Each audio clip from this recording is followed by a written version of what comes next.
किसके ख्यालों में गुम हो जनाब? पलकों से उठा कर ले जाओ। बहुत खूबसूरत हो तुम। कुछ कर्ज है, चेहरे से तो तुम खूबसूरत हो ही, अंदर से भी खूबसूरत हो, बहुत खूबसूरत। एक बात पूछूं? पूछो। तुम्हारे अंदर कौन है इस वक्त? कहां कहां से चौंक कर लौटते हो और फिर लौट जाते हो? यही हूं तुम्हारे पास। तुम्हारा जिस्म है मेरे पास, लेकिन तुम्हारे अंदर कौन है ये जानना चाहती हूँ।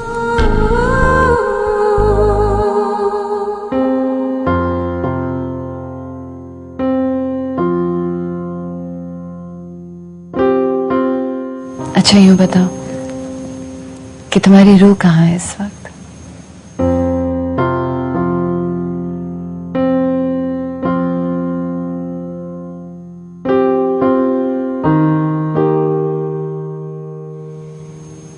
इस सवाल को बीच में मत लाओ।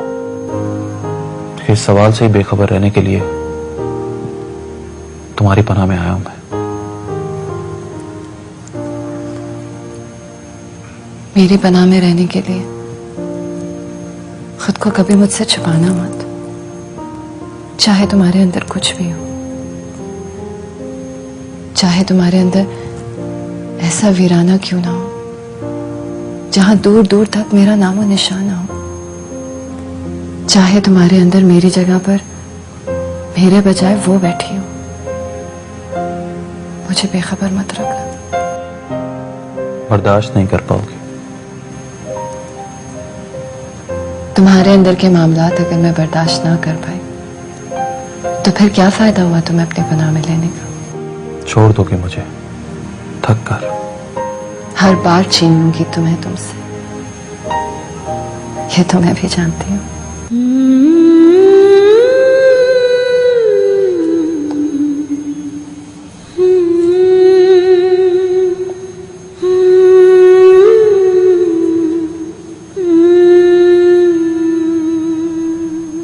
बताओ ना कौन है तुम्हारे अंदर इस वक्त?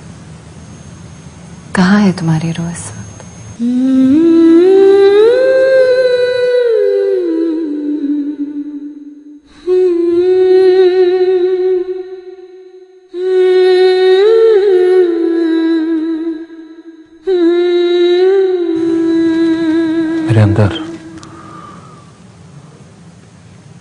मेरे अंदर इस वक्त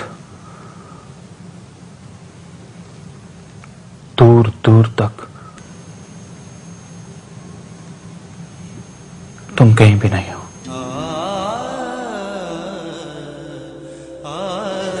सिर्फ वो है जिसका मैं होना नहीं चाहता। निर्मलता है इस वक्त मेरे अंदर, सिर्फ निर्मलता।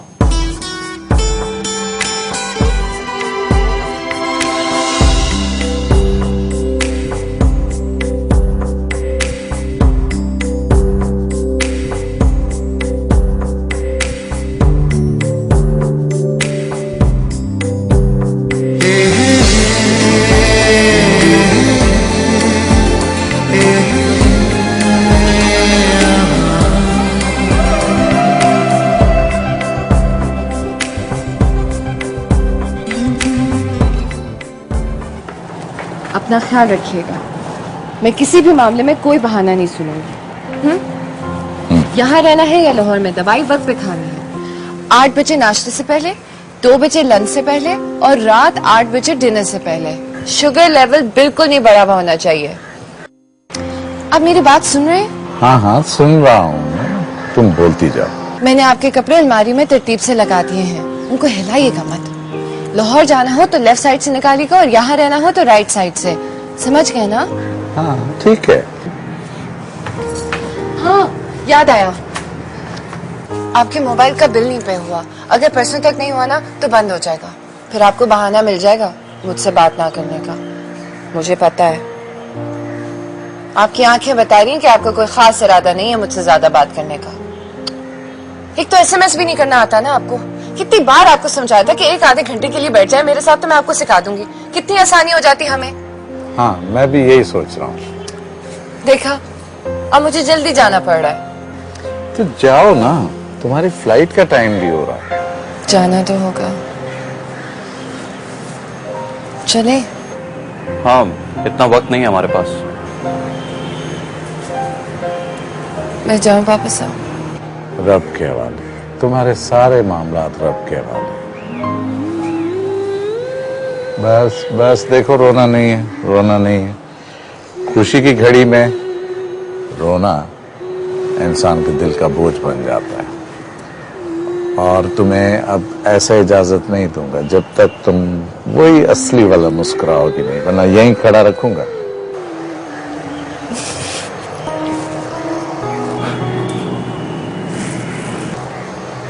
जाऊं? रब के हवाले, तुम्हारे सारे मामले रब के हवाले। इजाजत है बाबा साहब। अपनी माँ का ख्याल रखना। जी बाबा साहब।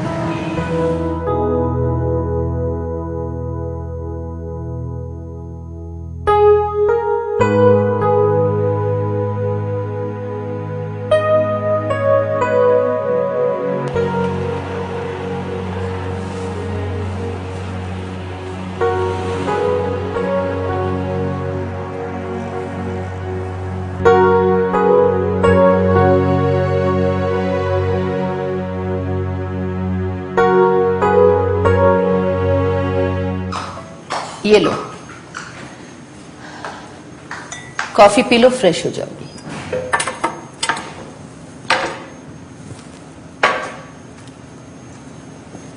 मियाँ बीवी का ताल्लुक ऐसा ही होता है, आधे दोस्त आधे दुश्मन।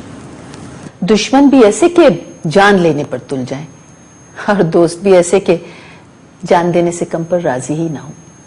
अब ऐसे रिश्ते में इंसान जाए तो कहां जाए? अब देख लेना, तुमसे झगड़ा करके तुम्हें घर से निकाला है ना, खुद भी तड़प रहा होगा। अब जब तुम जाओगी तो बिक जाएगा तुम्हारे पैरों में माफी मांगने के लिए। मगर अब एकदम से माफ मत कर देना। औरत को ना थोड़ा सा नखरा करना चाहिए। बस कहना, मुझसे बात मत करें, मैं आपसे बात नहीं करूंगी, मुझे छूइए मत। मगर फिर धीरे धीरे पिघलना चाहिए। तुम समझ रही हो ना मेरी बात? धीरे धीरे पिघलना चाहिए, चाहे दिल अंदर से पूरे का पूरा पिघल चुका हो। मगर इतनी देर भी नहीं करनी चाहिए मन जाने में। एक दूसरे के दिल का नाजुक एहसास ही खत्म हो जाए, पहले वाली बात ही ना रहे एक दूसरे के लिए। हमारे बीच ऐसा कोई संबंध नहीं है। ऐसा तो इन हालात में लगता है डार्लिंग। बरसों का ताल्लुक ऐसा लगता है जैसे न कभी था न है। सचमुच हमारे बीच ऐसा कोई संबंध नहीं है।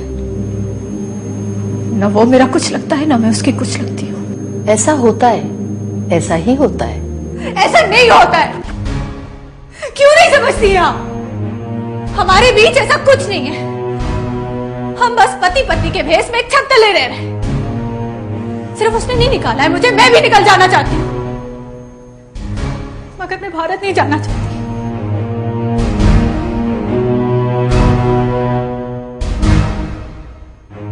मैं दुनिया में कहीं और छुप जाना चाहती हूँ,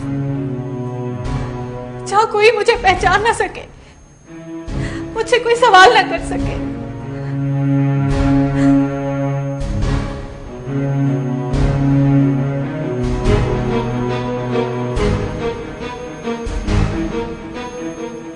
मुझे अब चलना चाहिए। कहाँ जाएंगे आप? कहीं भी चली जाऊंगी।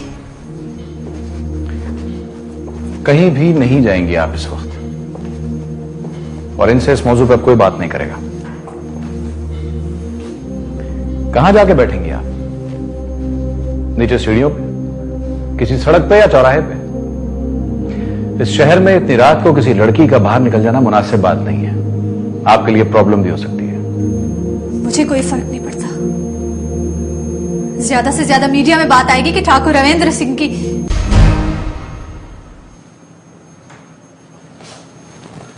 कुछ कह रही थी आप? कुछ नहीं, बकवास कर रही थी। ठीक है, जो आप कह रही थी मत कहें, लेकिन जितनी देर आप अपने घर से बाहर रहना चाहती हैं, आप यहीं रहें आराम से। मैं तो जीवन भर अपने घर से बाहर रहना चाहती हूँ, जीवन भर।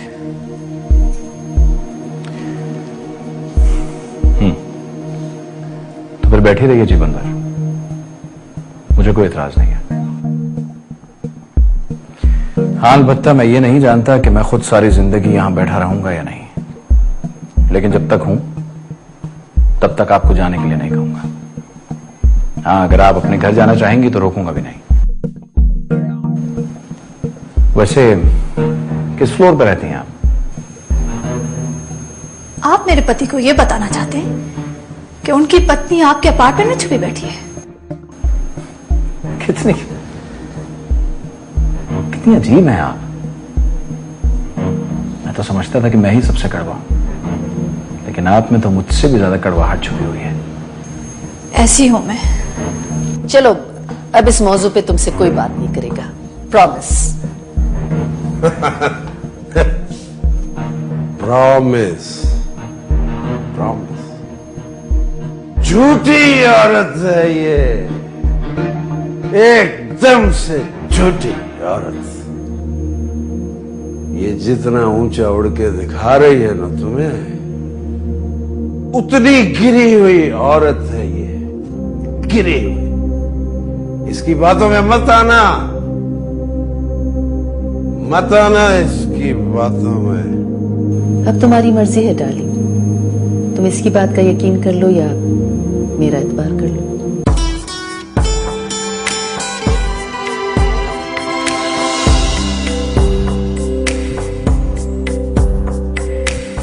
मैं ये नहीं मांगती कि मेरा कर दे दो,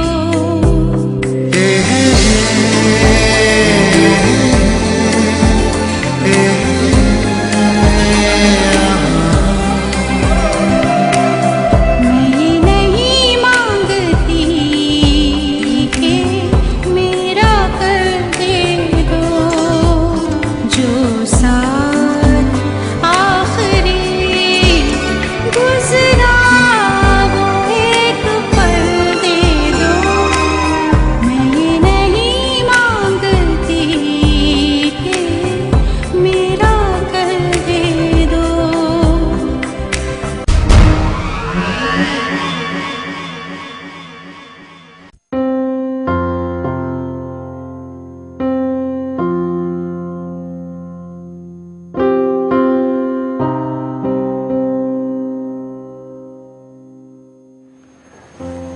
इसे सोने दीजिए, रात भर रोती रही है, बहुत डिस्टर्ब थी। थोड़ा सो लेगी तो फ्रेश हो जाएगी। जब उठे तो इससे कोई सवाल मत कीजिएगा, कुछ खिला दीजिएगा इसे।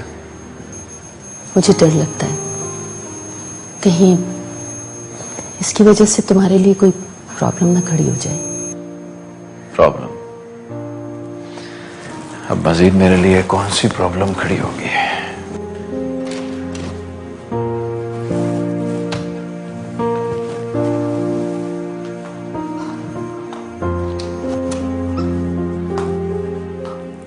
तुम अपने पीछे कोई कांटेक्ट छोड़कर नहीं जाती डार्लिंग। तुम्हें पता है, जब तक तुम वापस नहीं आ जाते, हमें अपने पैरों के नीचे जमीन और सर पर छत महसूस नहीं होती। सोचते हैं कि तुम्हें आवाज दें तो कहां दें। मुझे आवाज देने की जरूरत ही क्या है? सब कुछ ठीक तो है यहां।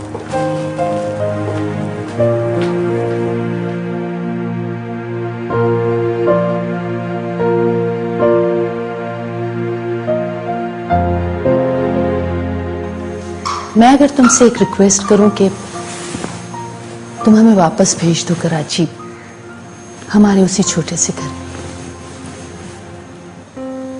यहां क्या परेशानी है आपको? मैंने कहा ना, यहाँ हमें अपने पैरों के नीचे जमीन और छत पर आसमान महसूस नहीं होता।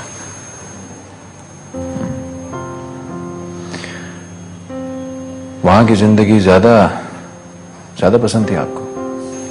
वो जिंदगी जैसी भी थी, मेरी अपनी चॉइस थी। ये जिंदगी बहुत आरामदेह है, लेकिन मैंने अपने खुदा से ये जिंदगी नहीं मांगी थी। इसलिए ये जिंदगी अपनी नहीं लगती। लेकिन मैं अपने बाप को एक इज्जतदार जिंदगी देना चाहता हूं, ताकि यहां सोसाइटी के सामने मैं उसे अपने बाप की हैसियत से पेश कर सकूं। और मुझे क्या कह के पेश करोगे? चलता हूं।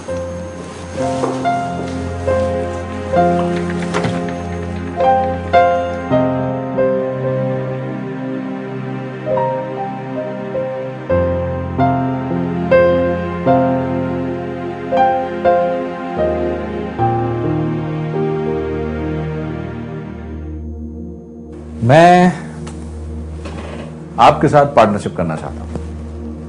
फाइनेंस मेरा प्रॉब्लम नहीं है, बल्कि मैं चाहता हूं कि एक ऐसी कंपनी के साथ बिजनेस किया जाए जो यूएई और इंडियन मार्केट को एक साथ टच करती है, जिसकी प्रोडक्ट्स के लिए पाकिस्तानी मार्केट में खपत हो। देखिए, हम पाकिस्तानी मार्केट में पहले से एस्टेब्लिश्ड हैं, हमारा एक नाम है, एक इमेज है।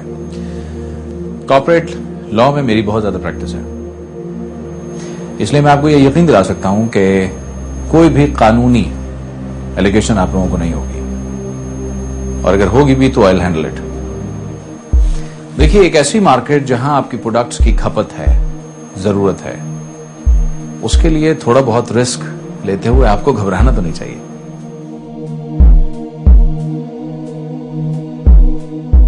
ठीक है मिस्टर इस्फहानी, हमें चंद दिन का टाइम दे दें।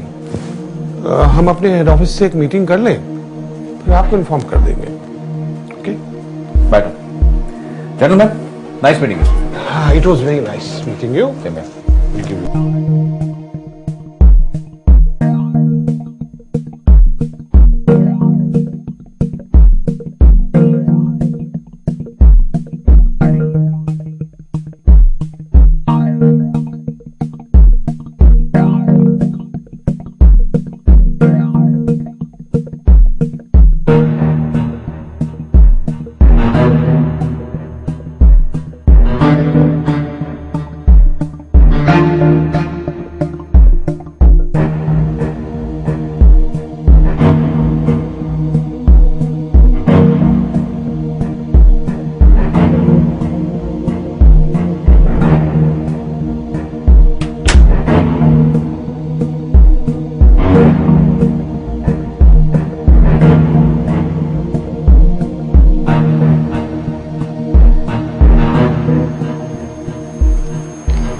I'm sorry.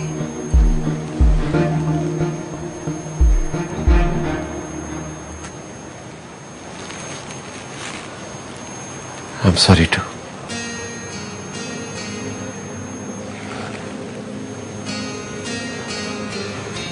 तुम कुछ खाओगी?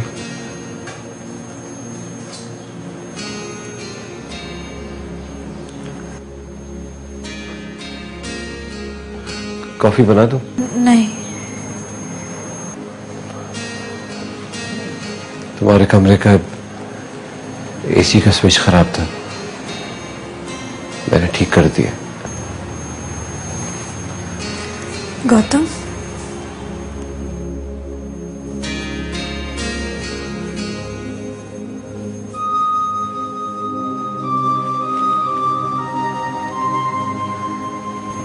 तुम कुछ खाओगे? बना दो।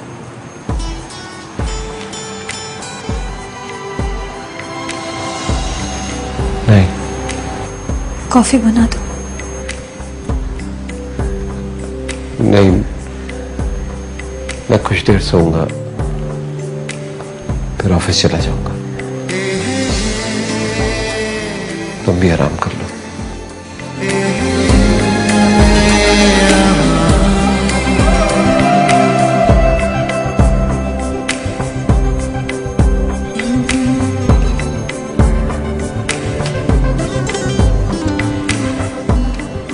आओ।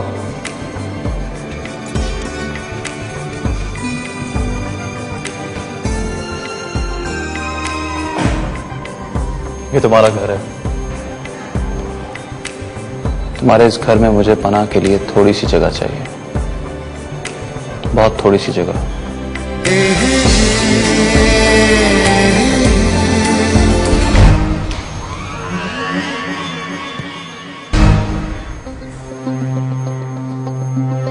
मम्मी, मैंने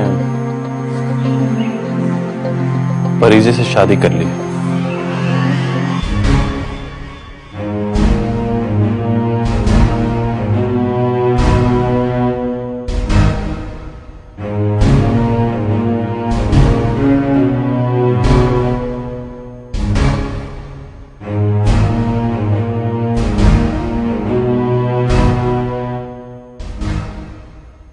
मैं परी से हूँ मलिका आंटी।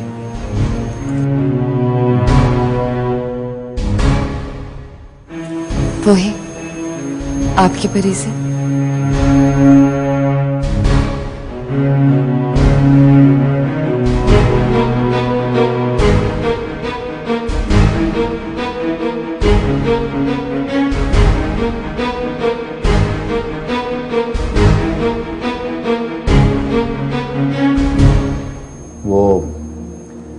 वो खुद ही चली गई थी ना? आपने या किसी और ने कुछ कहा तो नहीं उससे? नहीं नहीं, ऐसा कुछ नहीं हुआ। मैं उसके लिए चाय बना कर आई तो वो थी नहीं। आप उसके पीछे नहीं? नहीं, इसका तो मुझे ख्याल नहीं आया। मैंने सोचा कि ये औरत कुछ भी कर सकती है, इसकी बातों में मत आना, मत आना इसकी बातों में। छोड़िए सर। ये क्या और एक बात मेरी कान खोल के सुन लें आप, आज के बाद शराब का एक कतरा भी नहीं पिएंगे आप, और अगर आपने ऐसा किया तो जान से मार दूंगा आपको, समझे? जान से? ये सवाब का काम तुमने पहले क्यों न कर दिया? आज हम दोनों बाप बेटा दुबई के सहराओं में भटकने की बजाय बहिश्त नशीन होते। तुम एक गुस्ताख और गुनहगार को मौत के घाट उतारने के अजर में, और मैं एक बेटे के हाथों शहीद होने के सिले में। बस अब एक लफ्ज और नहीं कहेंगे आप, और ये भी तय हो गया कि आज के बाद शराब नहीं पिएंगे। मुझे देख रहे हैं आप कि सब कुछ मैं किसके लिए कर रहा हूं? आपके लिए कर रहा हूं कि सोसाइटी में सर उठाकर जी सके, लोगों के बीच सर उठाकर इज्जत से खड़े हो सके। वो इज्जत जो 2 कौड़ी में बेच दी आपने, वो वापस लाना चाहता हूं मैं। ये सब कुछ तुम मेरे लिए कर रहे हो? मेरे लिए? नहीं नहीं नहीं, ऐसा कभी न करना। मुझे पहले पता होता तो मैं तुम्हें मना कर देता। तुम्हें नहीं पता मैं कौन हूं। मैं गली का आवारा कुत्ता हूं। गली का आवारा कुत्ता हूं। गली का आवारा कुत्ता। प्लीज डार्लिंग, ये होश में नहीं है। इनसे सुबह बात करना। मैं नहीं चाहती कि किसी बात से तुम्हें तकलीफ हो। लेकिन मैं इस शख्स को अभी और इसी वक्त अभी होश में लाना चाहता हूं। इसको बताना चाहता हूं कि मैं इसी काम के पीछे दर दर मारा फिरता हूं कि इसको किसी तरह इंसानों के कतार में खड़ा कर सकूं। लेकिन मैं इंसान हूं नहीं कब। मैं तो गली का आवारा कुत्ता हूं। इंसान बनना होगा आपको। गली के आवारा कुत्ते से इंसान बनना होगा आपको, समझे आप? अच्छा, मेरा बाजू तो छोड़ो। ले जाके फेंक दे इसे। और आज के बाद मैं इस घर में इस तरह की कोई चीज नहीं देखना चाहता। फेंक दे जैसे। ऐसा न करना बेवकूफ, अभी इसमें क्या कर रहे हैं आप? क्या कर रहे हैं आप? मना किया है ना मैंने आपको। अगर आज के बाद शराब पे एक कतरा भी पिया आपने तो जान से मार दूंगा आपको, मैं समझे आप? एक हकीकत हूं मलिका आंटी, मुझे तस्लीम कर लीजिए। वो हकीकत समझ कर नहीं जिसे तस्लीम करना इंसान की मजबूरी होती है, बल्कि वो हकीकत समझकर जैसे हकीकत हमारे अंदर की सांस होती है। मेरी और रेहान की शादी तो होनी ही थी मलिका आंटी, इसलिए नहीं कि मुझे उससे मोहब्बत है या वो मेरी मोहब्बत के आगे मजबूर हो गया, बल्कि इसलिए कि ऊपर वाले ने अज़ल से लिख रखा था कि मेरी और उसकी शादी होगी, वरना इतना बखेरा ही ना होता। पता है मलिका आंटी, मैं तो ये सोचती हूँ कि अगर रेहान इंडिया ना गया होता और वहां उसे किसी से मोहब्बत ना हुई होती और इत्तेफाकन वो मोहब्बत उसके लिए काबिल कबूल ना हुई होती और अगर वो उस मोहब्बत की आग में जलता हुआ वापस ना आया होता तो कहां उसे मेरी पनाह की जरूरत पड़ती। ये तो ऊपर वाले ने ताना बाना सब बुन दिया ना मलिका आंटी, आपकी और मेरी कहां सुनता है।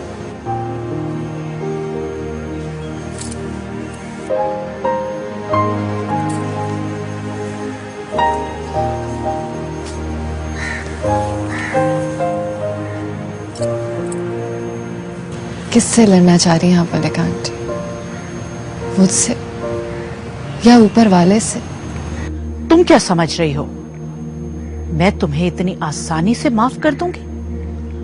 कबूल कर लूंगी तुम्हें इस घर की बहू की हैसियत से? नहीं, कभी भी नहीं। एक हकीकत तो मान लीजिए मलिका आंटी,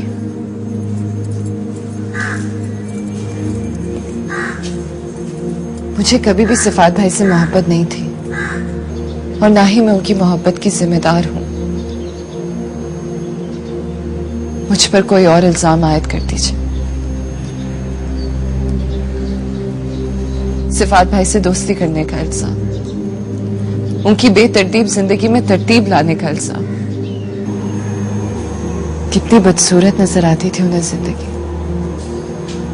मैंने उन्हें जिंदगी की खूबसूरती उनका हाथ थाम एक एक करके दिखाई, इस बात का इल्जाम।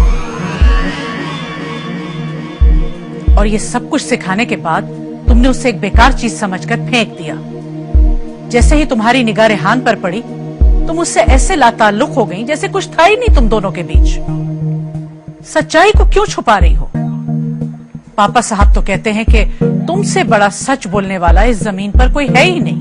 मैं सच्चाई ही बता रही हूँ मलिका आंटी। तो क्या ये सच्चाई नहीं है कि तुम रात रात भर उसके साथ मोहब्बत की बातें किया करती थी, प्यानो सिखाने के बहाने उसके हाथ पकड़े रहती थी, उसकी एक एक चीज उठाकर संभाल कर रखती थी और उसके इर्द गिर्द फिरती रहती थी? क्या ये सब मोहब्बत में नहीं होता? इतनी करीब रही तुम उसके कि मुझे भी अजीब लगता था, लेकिन मैं ये सोचकर चुप हो जाती थी कि तुम दोनों एक दूसरे से मोहब्बत करते हो। इस हद तक कि पापा साहब भी तुम्हारी शादी सिफात से करने का सोचने लगे थे।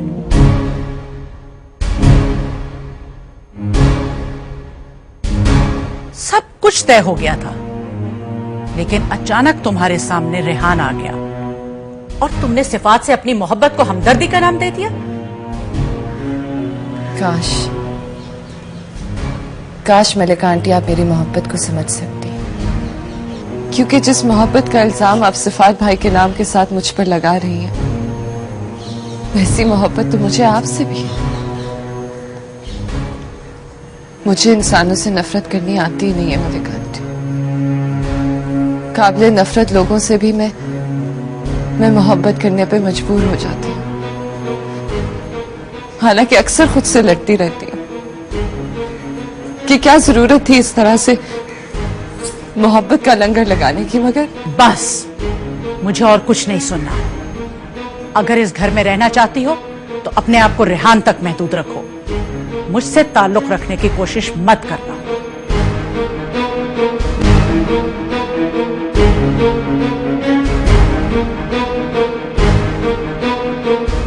हैं।